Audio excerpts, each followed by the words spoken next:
nearer, my God, to thee. Nearer, my God, to thee.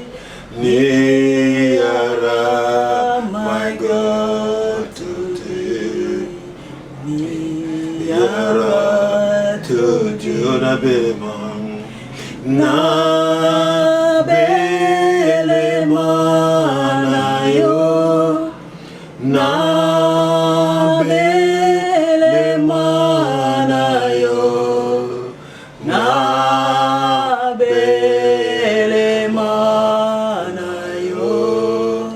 Nzambe nanga. Oh, Nabeleman. Nabelemanayo.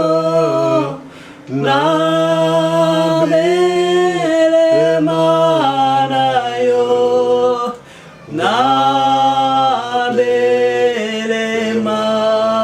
Nabelemanayo.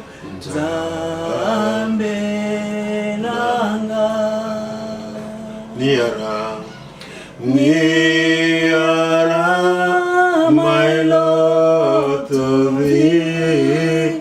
Nearer, my Lord, to thee. Nearer, my Lord, to thee. Nearer to thee.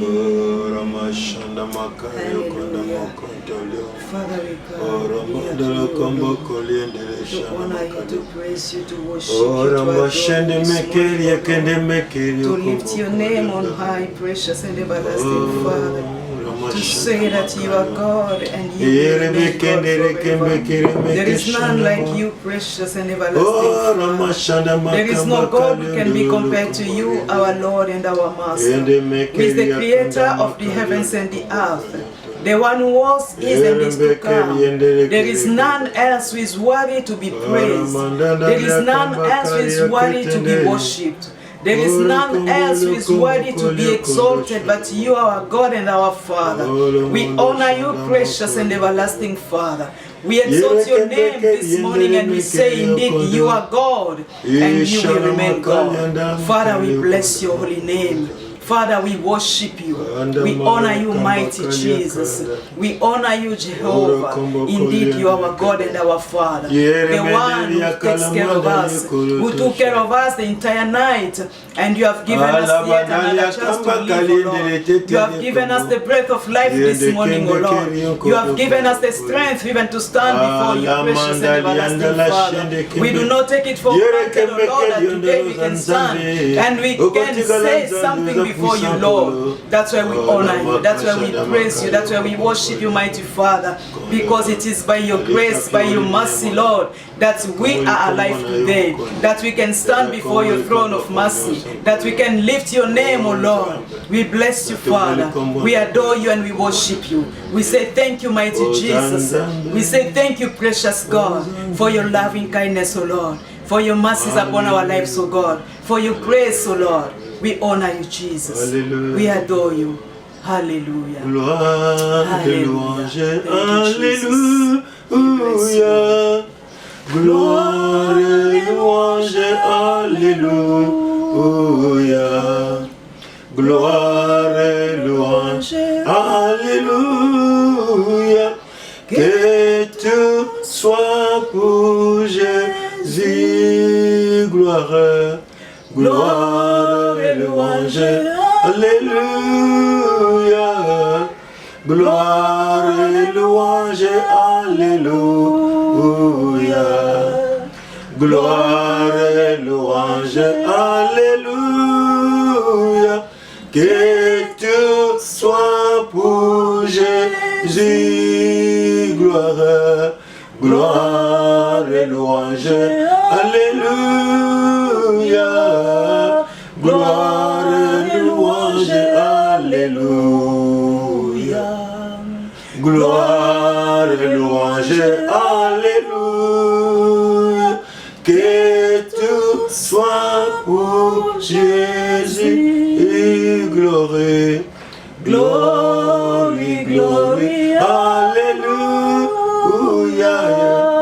Glory, glory, hallelujah. Glory, glory, hallelujah. May all be for Jesus. Glory, glory, glory, hallelujah. Glory, glory, hallelujah. Glory, glory, hallelujah. May all be for Jesus. Oh, sing glory, glory, glory, hallelujah. Glory, glory, hallelujah. Glory, glory,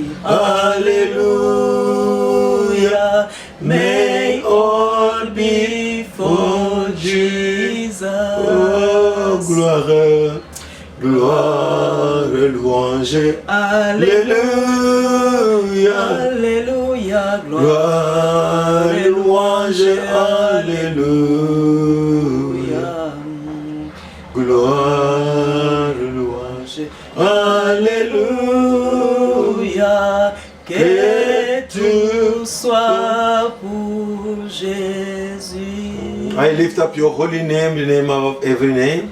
Natomboli kombo na yo ezali likona ba kombo nyonso. The God creator, Le Dieu créateur. the light of our life. Yonde ozali lumière ya vie na Thank you for biso. manifesting yourself Merci parce que ose manifesté in the Son and the Holy Spirit. na nzela na mwana pe na molimo mo santu. I believe Je crois in you, God, nazali ko croire na yo who is a good God, oyo azali le vrai Dieu, the God who knows everything, oyo ayebi toutes the choses, open and the hidden.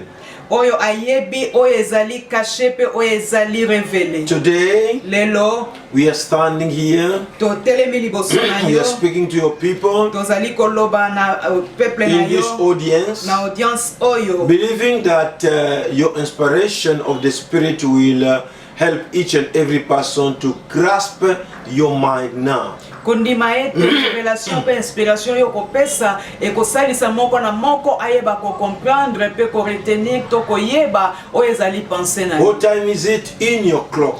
Moto nyonso ayeba koyeba tango nini toza nango sikoyo. Which message are you giving us people? Message nini yo zali kopesa na peuple no na tango. You tell the church to understand, God, that we are moving toward the coming of Jesus. Yo zali kolobela église toyeba koyeba ete biso tozali kokende ko vers arriver to revenir à Jésus-Christ. Jesus will not take us by chance. Pe toyebi ete Jésus-Christ akozonga te kozwa biso na surprise. He will not surprise us in this life. Akoyeba ko surprendre biso te na vie oyo. The reason why, God, we are always ready. Yango wana esengeli na biso tozala tango nyonso And prêt. we thank you because we know that the service I'm just speaking now is already on. Pe topesi yo merci pour na service oyo tobandi déjà. Our request to you, God, is to touch each and every person in the spirit. Tobondeli ete yo eba ko toucher moto nyonso kati na esprit. You remove any distraction in our mind, Olongola distraction nyonso kati na ba pensée na any biso. distraction in our surroundings. Olongola distraction tout autour na biso. But you cause us to have to draw our attention to you, Jesus. Pe oyeba kosala ete biso toyeba ko focaliser attention na biso na yo Jésus-Christ. And hear exactly what you want to tell Pe us. toyeba ko recevoir toto yoka oyo yo lingi olobela biso. And what you are telling us at this period. Pe oyo zolobela biso na période oyo. Father, we want to thank you Papa topesi yo merci. because the message you gave, Parce que message yo pesi biso we know that it has a meaning toyebi ete yango eza na signification makasi for the church of Jesus pour na Christ. église de Jésus-Christ. And I know Pe nayebi and I believe pe na ndimi we will practice the same word you are giving us. tokoyeba kotia en pratique parole oyo yo zali kopesa We will biso. do it in a proper way Pe tokoyeba kopratike yango na ba façon moko ezali propre for the glory of pour your na gloire ya kombo na yo. name. In Jesus' Au name. nom de Jésus-Christ. Amen. Amen. Yes, we have worshiped just now.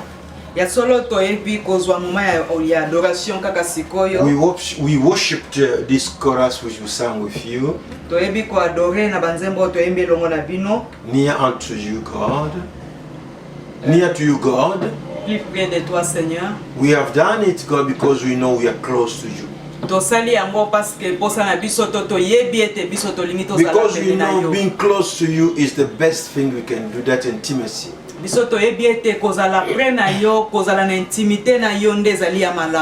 We want to honor you, Jesus, by the fact that you have allowed that the churches start.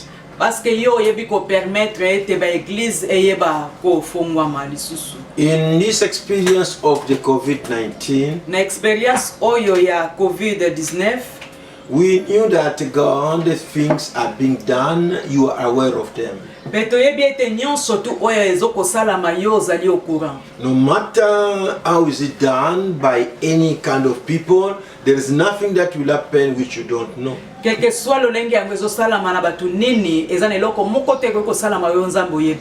we are learning a lesson that we need to be always focused on you and to be very careful. Because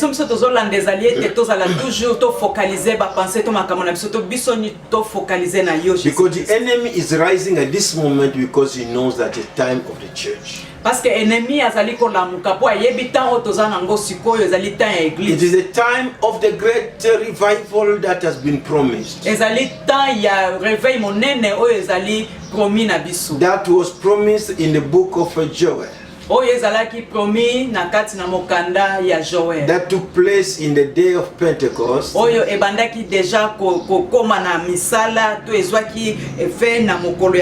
now we are going to experiencing the latter rain. The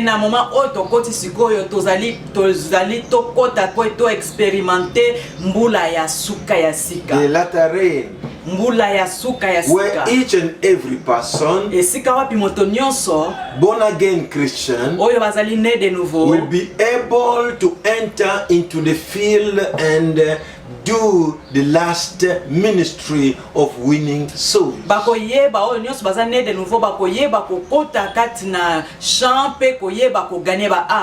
And publicize Jesus Christ, the one who won on Calvary, who said it is finished. It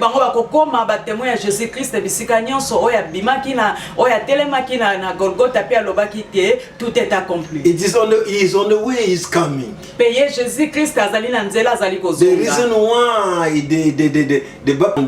the 31st of July, or the 31st of May, raison pour laquelle biso célébrer ki boye ya Saint-Esprit na mois de mai le 31. And that baptism of the Holy Spirit must give us a new trend in the church. Pe baptême du Saint-Esprit yangonde ye po epesa biso nouvelle élan kat l'église. You know that when somebody receives Jesus Christ as Lord and Savior, boye bien tetango moto bi ko recevoir Jésus-Christ comme Seigneur et Sauveur, the Spirit of God enters in the person. Esprit na nzambe ekoti kati na moto wana. I think to now, as I'm speaking now, each born again Christian must know that. The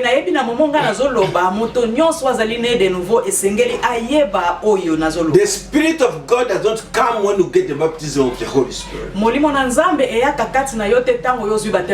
The baptism is very important to ignite you so that your spirit, your soul, your mind, your life is fully in the Holy Spirit.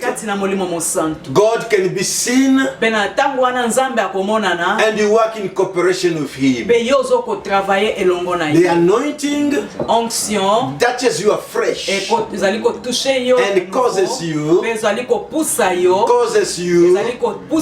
to rise, to be awake. For the people whom I ministered at the beginning of the year of this year 2020,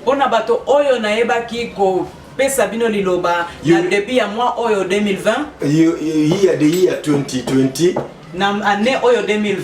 I said awake, awake, awake. Never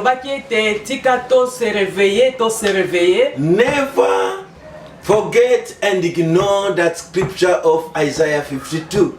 Esengeli na biso te toyeba ko bossa na toyeba ko ignorer passage oyo ya Isaïe 52. But now we are talking about now that you have the Spirit in you. Na moma oyo tozoloba na tango yo za na monimo na Nzambe kati na yo. How can you move in a new trend which the God wants us to move? Mais now siko esengeli na yo oyeba ko marcher lolenge nini na elan oya sikanzambe alingi na biso to marcher na yango. What do you want us how can you use the Holy Spirit, be working with the Holy Spirit so that you can move in the trend of God? Lolenge nini esengeli na yo o marcher ensemble na Saint-Esprit pour que oyeba ko marcher na elan oyo Nzambe alingi. I gave you practical issues in the Bible. Na yeba ki ko expliquer ba kamoko pratique dans la Bible. I gave you the case of Peter. Na pesa ki kaya Pierre. I gave you the case of Paul. Na pesa ki kaya Paul.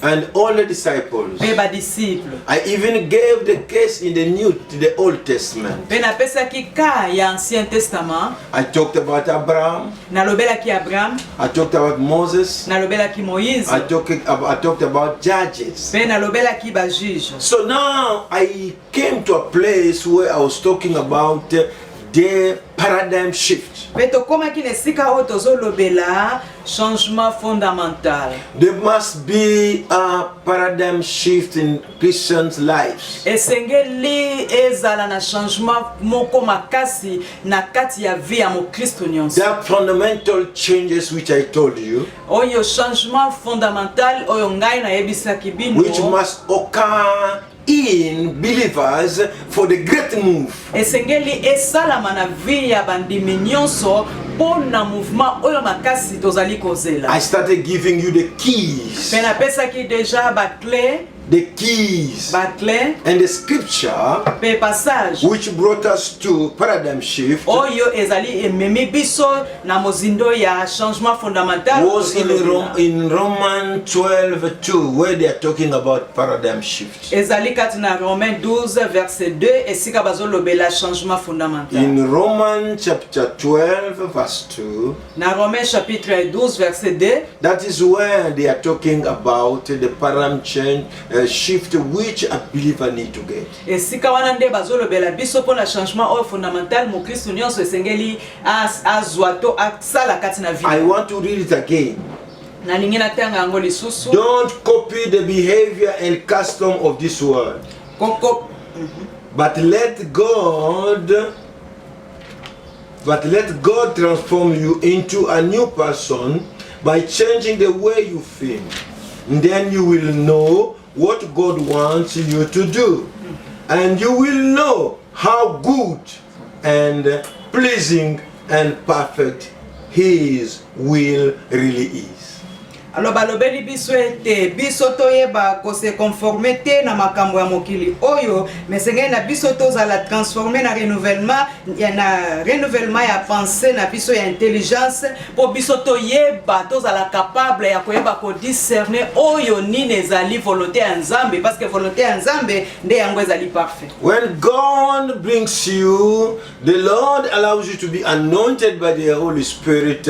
He needs to see transformation in you as a believer. Alors tango Nzambe amemi yo kati na molimo mosantu ye azana besoin amona transformation oyo ezali kosalama na vie na yo. He wants to bring you to a new level of the spirit. Parce que ye azana posa amema yo na niveau moko ya likolo na kati na nzela ya molimo. You know, man is natural and spiritual, but the spirit shall lead the natural. Parce que moto azali naturel pe azali spirituel, mais esengeli esprit et conduire to et diriger le naturel. Now, what made people who are anointed by the Spirit to move, to go far? Et loko nini esalaki ete bato bazalaki point dans l'esprit po te bayeba ko marcher pe bakende musika. Those keys, the one I told about. Alors ezali ba clé oyo na bandaki déjà ko. I told you about the calling. nalobelaki ezali appel. We have the general calling and special calling. Tozana appel général puis appel spécifique. I told you that the thing of the sincere repentance. Pe tolobeli ezalaki repentance sincère. And the sincere repentance, you know it, and I gave you the scripture. Pe na pesa ki ba passage na etali repentance. And then I talked about the total surrender of your life, my life, your total surrender. Pe tolobelaki ezali abandon total to whereby we shall give our bodies to God as a living sacrifice.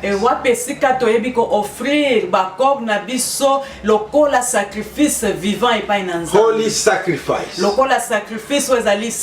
which will be acceptable to God, pleasing to God, the one you see yourself like Abraham saw it very well to give his son Isaac to God. Lolenge moko tangu yokomi sacrifice wana mimoni lolenge moko Abraham amona ke tezalaki motuya pona ye ayeba ko sacrifier mwana na ye. The only son he had is Isaac. Mwana moko yazalaki na ye but able to give him to God. So should you give your entire life to God.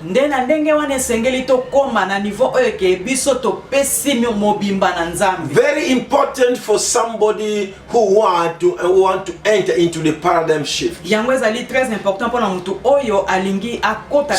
fully your spirit, surrender fully your soul, surrender fully your own. You alone. C'est important qu'on s'abandonne complètement âme, corps, esprit na yo. And then God will anoint you fully. That is the number 4 key presence of the Holy Spirit or anointing in you. Then atango wana nzambe akoyeba ko wendre yo lisusu ya mwende zali clé na biso 4e clé oyo tolobela. And I read the scripture very well in 1 John.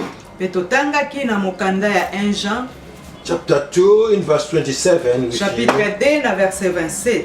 It said, but you have received the Holy Spirit. You have received the Holy Spirit. And He lives within you. So you don't need anyone to teach you. He has taught you. He has given you the truth. He's the one who teaches us all things. And what He teaches us the truth, not lie. So we should continue in what He has taught us. And continue to live in Christ. What do I want to say in that scripture? The anointing, the spirit that is in you, must function, must allow you to live in Christ, must cause you to have an intimacy with Christ, must cause you to rise in the spirit, so that you can subdue the flesh, subdue the flesh, so that the spirit can arise. And you remain awake. You remain awake. And the knowledge you have received from God through different teaching, through the choruses, all kind of teaching you have gotten, God will work on them and will remind you that teaching.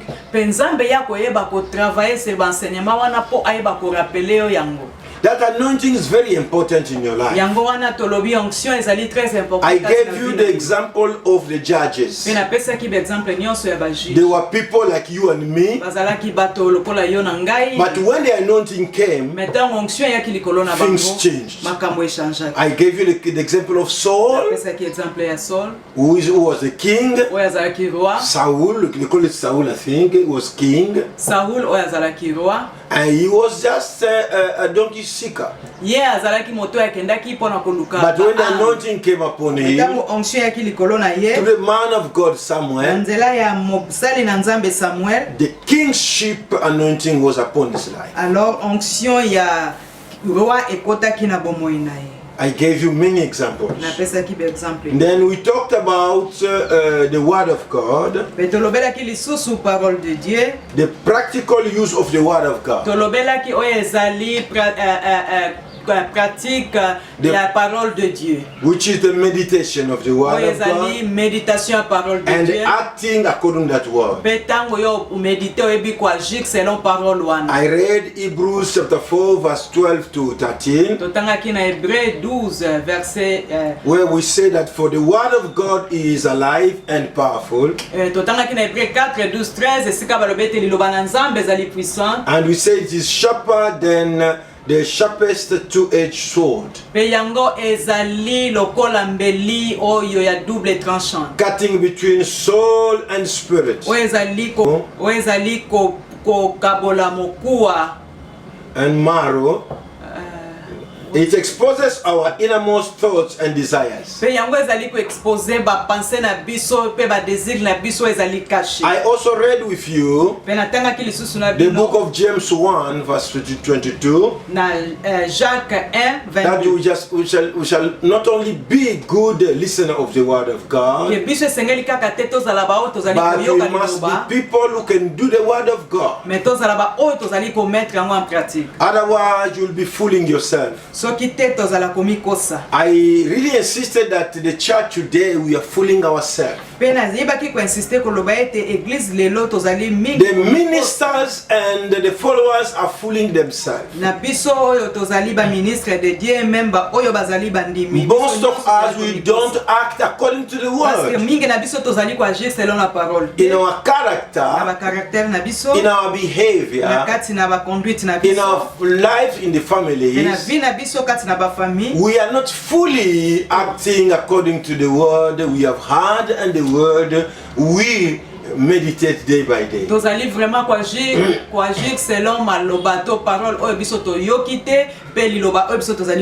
when we hear the word and then we do according to the word, the Lord Bible says we shall be blessed in our ministry. In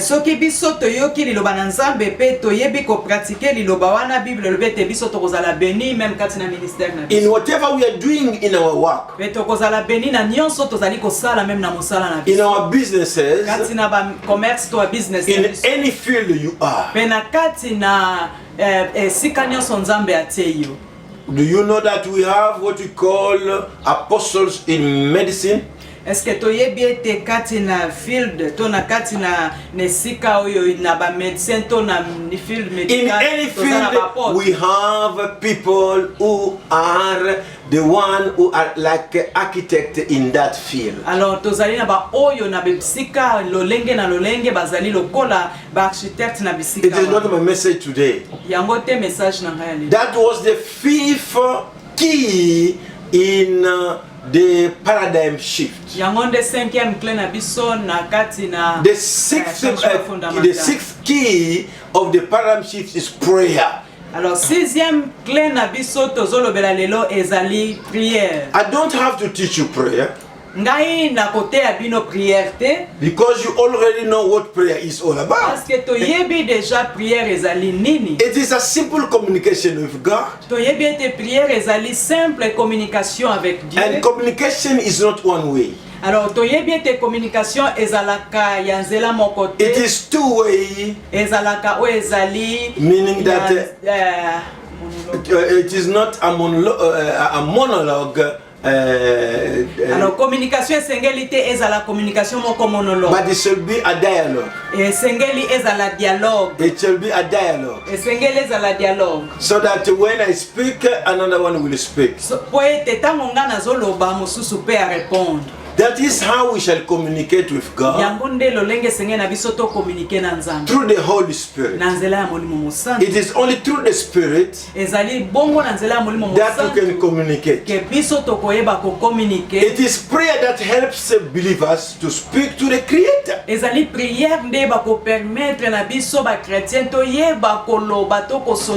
And when we present our cases to God, we pray to God, God will act sovereignly.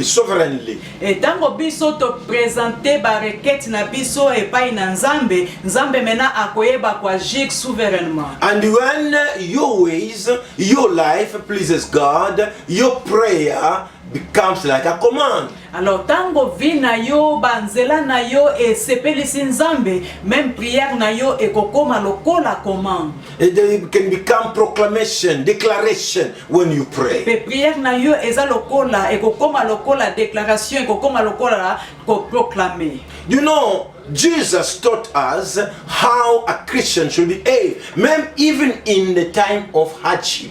Alors Jésus-Christ a enseigné biso comment mon Christ esengeli na ye à vivre même na ba moment difficile. When he sensed the problems coming, people want to arrest him, people want to kill him. Do you know what he did? He called his disciples to come closer to him and let them go. Not all of them, those whom he thought they could support him. La tango ye Jésus a compris que tribulation bandi koya to ba problème bandi déjà koya ye ami bongisa ki pe abenga ki ba disciple na ye baza la pene na ye ba oyo ye amona ki po ete ayeba ko former ba.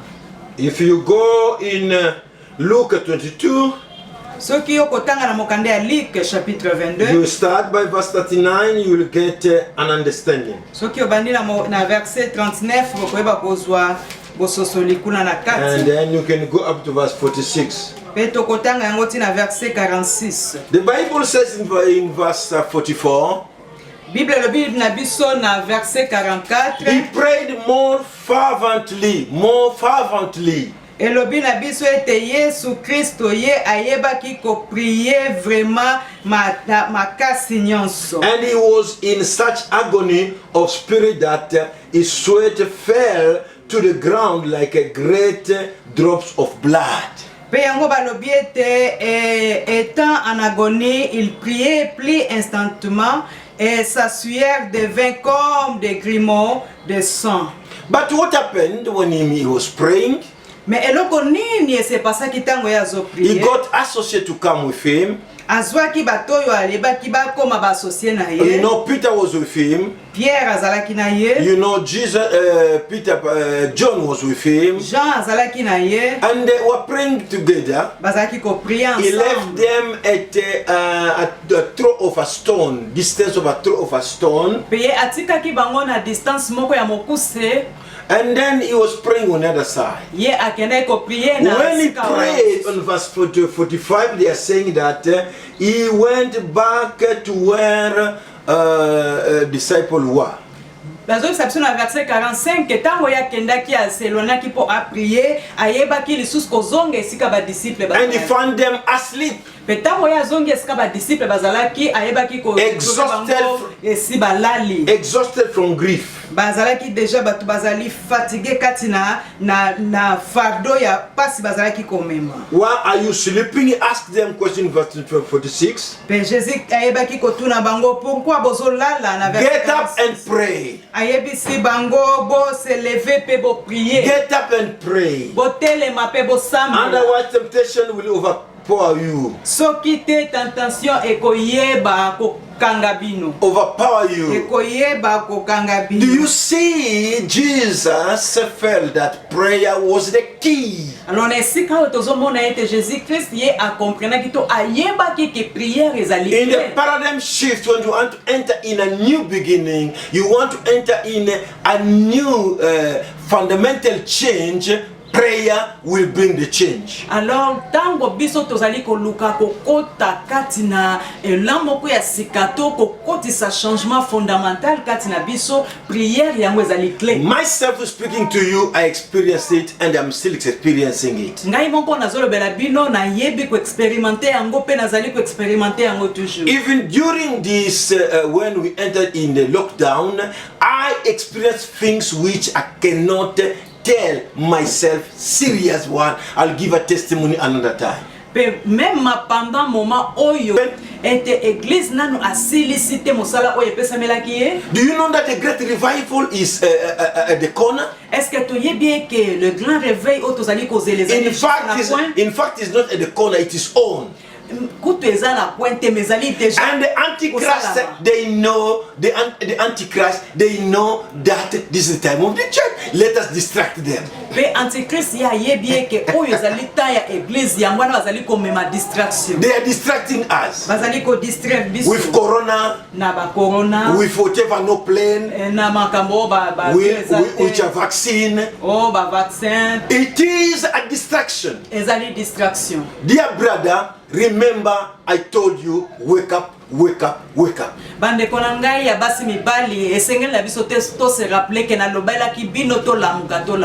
Because they don't want the church to do what you do. In fact,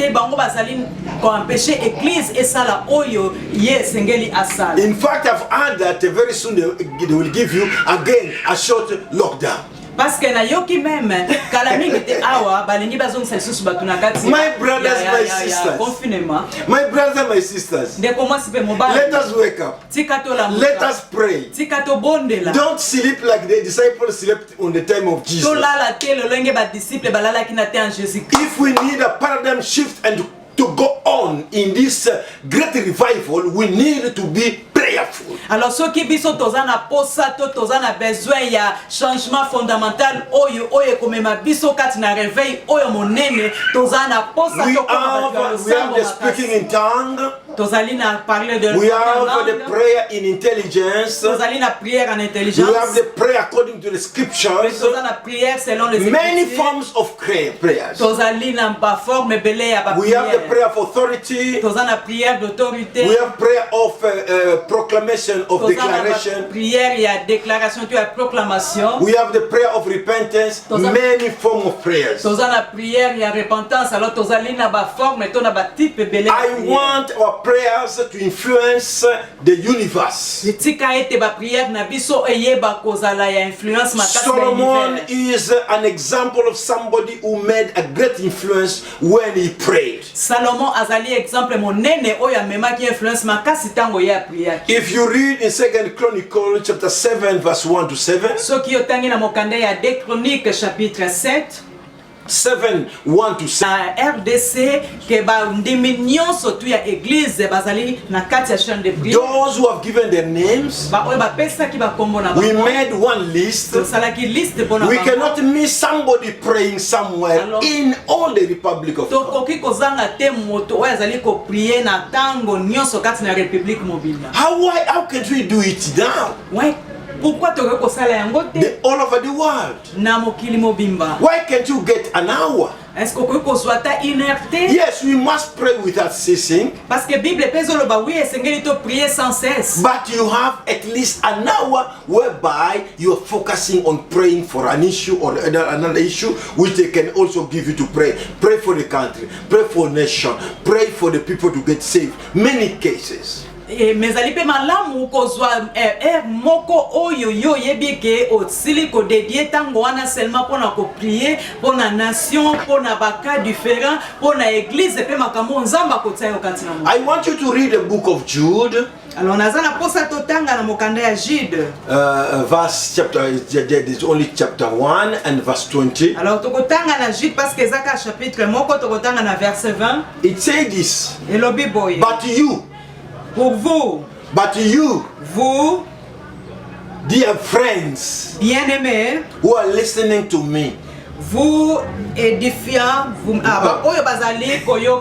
dear friends who are hearing to me, bien-aimés, wherever you are in England, wherever you are in Kenya, wherever wherever you are in France, wherever you are in Australia, wherever you are in Canada, in US, you dear friends, I'm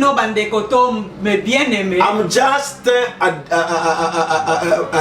adjusting the scripture of Jude verse 20. Alors oyo nga nazo sala nazo ko ajuster to mukie komeka. You must continue to build your lives on the foundation of your holy faith. Alors oyo nazo sala résumé ya passage oyo alobiete esengeli na biso to yeba kotonga foi na biso. You must continue to build your lives on the foundation of your holy faith. Esengeli yo continue kotonga vie na yo kati na fondation ya foi. You must, you and me, we must put our faith in what God has said. Ngai na yo esengeli totia foi na biso na oyo Nzambe alobi. Let us not to be trackside or sidetrack by anything that is going around. That is the distraction of the enemy. Tika ete biso to longwa na nzela te to bunga nzela te na makambo oyo ezali kosalama parce que wana ezali ba distraction ya dia. Whatever you are seeing in the world, coronavirus, lockdown, lock open, lock whatever what they are using, they have meetings. If you don't know, they have meetings. It is dictated wherever they are. Oyo nyonso tozomona ezoleka na mokili ba corona tozomona lockdown ou confinement ba chose pareil nyonso wana ezali eloko oyo ezali dicté parce que bango bakutana ngapi bazana ba. They have their own meetings. Bazana ba réunion na ba. But we have a meeting with the Most High. Mais biso sengeli pe tozana meeting na biso tozana ba réunion na biso na Nzambe. And that only meeting can only be done through prayer. Pe réunion wana ya biso na Nzambe ko kiselma ko salama that holy meeting is done through prayer. And the Holy Spirit will communicate to you and me what to do, how to go about. When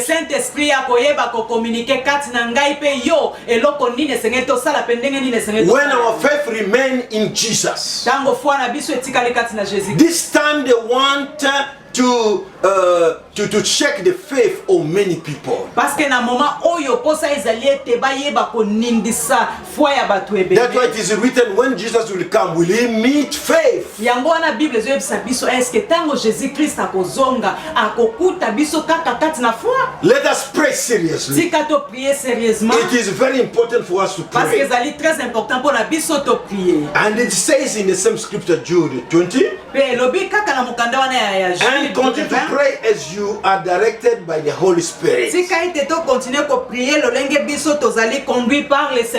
And continue to pray as you are directed by the Holy Spirit. How does the Holy Spirit direct somebody? Comment est-ce que le Saint-Esprit dirige ou conduit quelqu'un? He will direct you according to the word. He will tell you the issues that are going on. You can hear it through TV. You can read it through social media. You can hear it even from a baby in the house. Many ways the Holy Spirit can speak. I will develop it maybe next week. But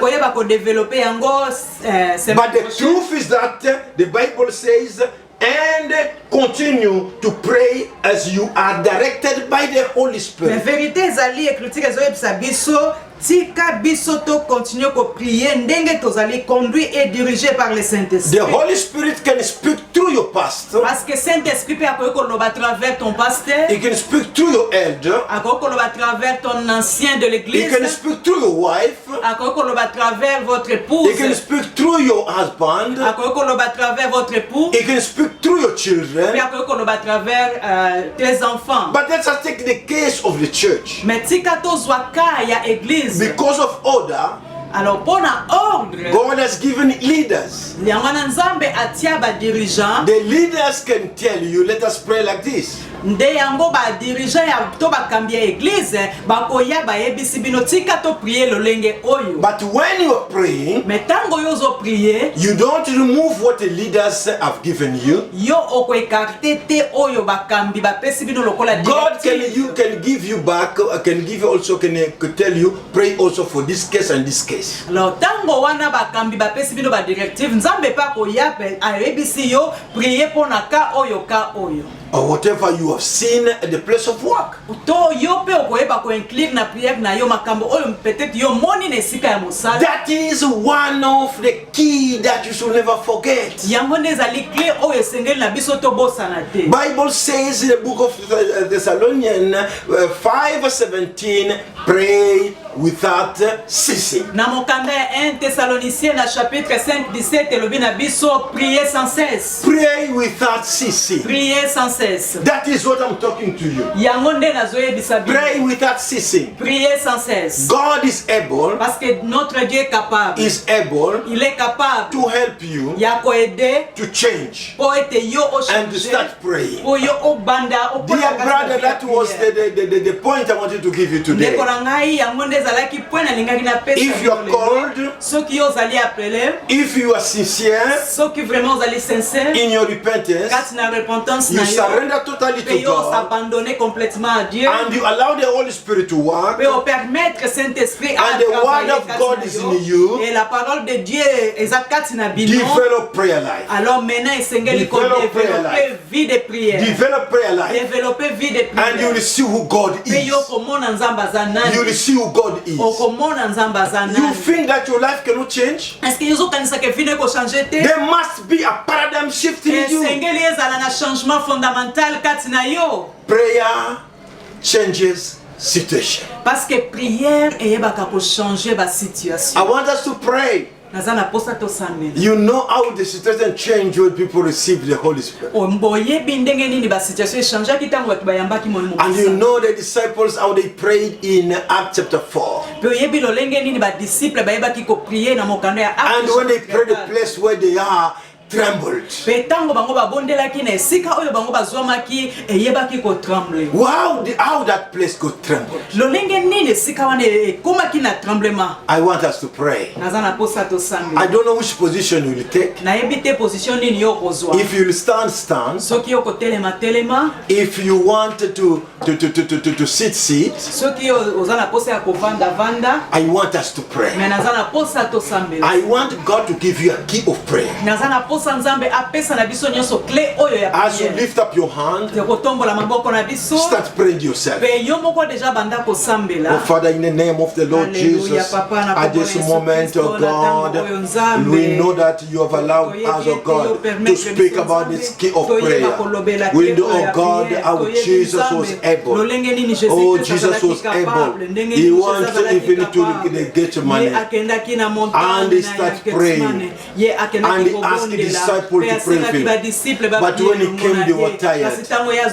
There's a certain power that causes people to get tired, to be distracted, not to pray. But today, oh God, as this word about a paradigm shift, we know that prayer is the key. Lord, I pray for that brother. I'm praying for that sister. Pray my brother, pray my sister. Let the Holy Spirit help us to develop prayer. Father, I ask you to do something for our children. Even our children, to awaken prayer. Our wives, our husbands, our homes, to be prayerful. To be prayerful, Father. I ask you, God, to do something. We need prayer, God. Oh Lord, when Solomon prayed, the Bible says, heaven moved, and the priests, they could not do anything, but only the Holy Spirit was moving. Father, we are living at a time when the concert, the group of the devil worshippers, they are making meetings to lock people in the lockdown through the corona, and they are magnifying corona to distract the church. Even when they are opening bars, shops, and they are declaring the church cannot be open. Father, we are praying that you will make a change and you will cause the camp of the wicked to be distracted. The camp of the enemy to be distracted. In the name of the Lord Jesus. In the name of the Lord Jesus. Father, we are praying for the anointing of prayer. The anointing of prayer upon our families, oh God, upon our friends, oh God. Those who are born again and the spirit of being saved till enter in the world.